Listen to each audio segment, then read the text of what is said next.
ওমা খলাকতুল জিন্না ওয়াল ইনসা ইল্লা লিয়াবুদুন। ও দুনিয়ার মানুষ শোনো, আমি তোমাদেরকে কেবলমাত্র একমাত্র আমার ইবাদতের জন্য তৈরি করেছি। জুড়ে বলি সুবহানাল্লাহ। এবার আল্লাহ তাআলার কাছে আমাদের 2 নাম্বার প্রশ্ন।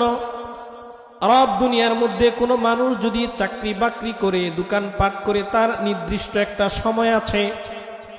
অফিস করলে হয়তো সকাল থেকে নিয়ে সন্ধ্যা পর্যন্ত নির্দিষ্ট একটা সময় আছে। আপনি যেহেতু আমাদেরকে ইবাদতের জন্য তৈরি করেছেন, এই ইবাদতটা আমরা কতটুক সময় পর্যন্ত করব? এবার আল্লাহ তাআলা অন্য আয়াতের মধ্যে বলেন, ওয়া'বুদ রাব্বাকা হাত্তা ইয়াতিয়াকাল ইয়াকিন। আমার ইবাদত তোমাদেরকে মৃত্যুর আগ পর্যন্ত করতে হবে। তার মানে বোঝা গেল আল্লাহ তাআলা আমাদেরকে এই পৃথিবীতে পাঠিয়েছেন এবং একদিন এই পৃথিবী ছেড়ে আমাদেরকে চলে যেতে হবে। অর্থাৎ এই সুন্দর সুজলা সুফলা পরিপাটি সাজানো পৃথিবী ছেড়ে আমাদেরকে চলে যেতে হবে। আল্লাহ পাক রব্বুল আলামিনের কাছে এরপরে আমরা প্রশ্ন রাখলাম, রব আমাকে কি মৃত্যুবরণ করতে হবে? আমাকে কি এই পৃথিবী ছেড়ে চলে যেতে হবে? এবার আল্লাহ তাআলা এই প্রশ্নের জবাব অন্য আয়াতের মধ্যে বলে দিয়েছেন, কুল্লু নাফসিন যায়িকাতুল মাউত। দুনিয়ার প্রত্যেকটা প্রাণীকে মৃত্যুর স্বাদ আস্বাদন করতে হবে। তার মানে আমাদেরকে মৃত্যুবরণ করতে হবে, আমাদেরকে এই পৃথিবী ছেড়ে চলে যেতে হবে। এরপরে প্রশ্ন হলো, দুনিয়ার মধ্যে কোনো মানুষ যদি এক জায়গায় থাকতে না পারে, অন্য জায়গায় চলে যায়, দুনিয়ার মধ্যে যদি কোনো মামলা মুকদ্দমা হয়, এক এলাকা ছেড়ে, দেশ ছেড়ে প্রবাসে চলে যায়, আমরা যদি মৃত্যুর ভয়ে এক জায়গা থেকে অন্য জায়গায় চলে যায়, তাহলে আমরা মৃত্যু থেকে বাঁচতে পারবো কিনা? এবার আল্লাহ তাআলা অন্য আয়াতের মধ্যে বলেন, ও দুনিয়ার মানুষ, তোমরা যদি মৃত্যু থেকে পলায়ন করো, এক জায়গা থেকে অন্য জায়গায় চলে যাও, এরপরেও তোমরা মৃত্যু থেকে বাঁচতে পারবে না।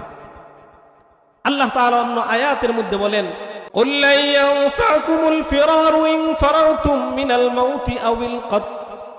তোমরা যদি মৃত্যুর ভয়ে এক জায়গা থেকে অন্য জায়গা পর্যন্ত পলায়ন করো, কিন্তু তোমরা মৃত্যু থেকে বাঁচতে পারবে না।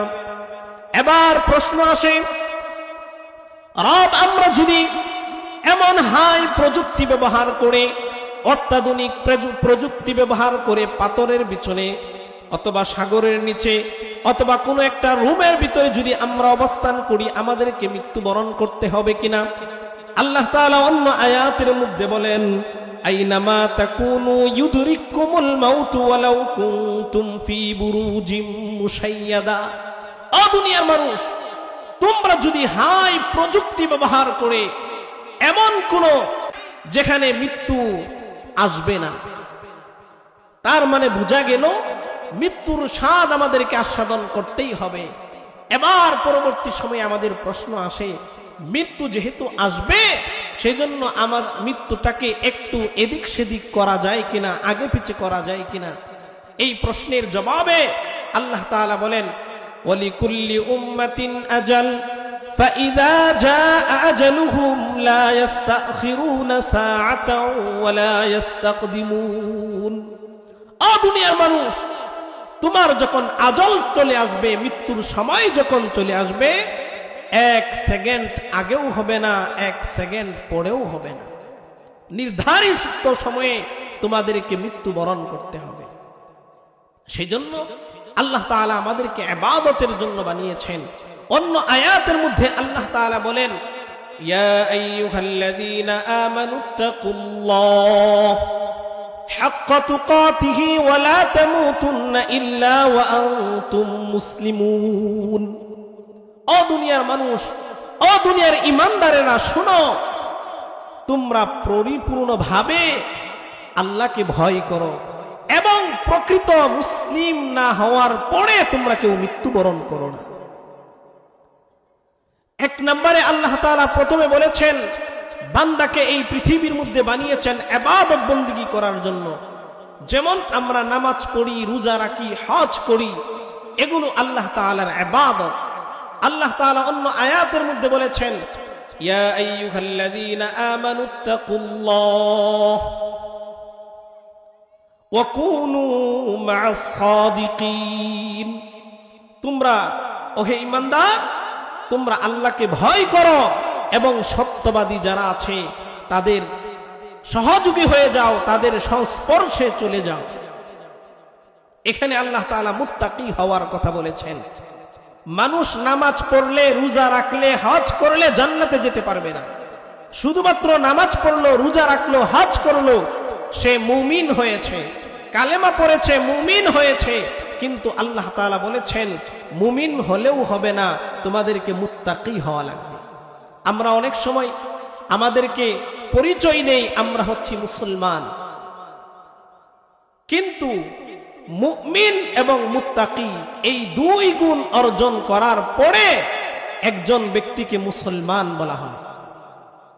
কোন ব্যক্তি নামাজ পড়েছে, রোজা রেখেছে, হজ করেছে, সে মুমিন হয়েছে, কিন্তু মুত্তাকি হতে পারে না। তাফসীর গ্রন্থের মধ্যে এসেছে মুত্তাকি বলা হয় হেফাজত, সিয়ানাত, হেফাজত, বিরত থাকা, সংরক্ষণ করা।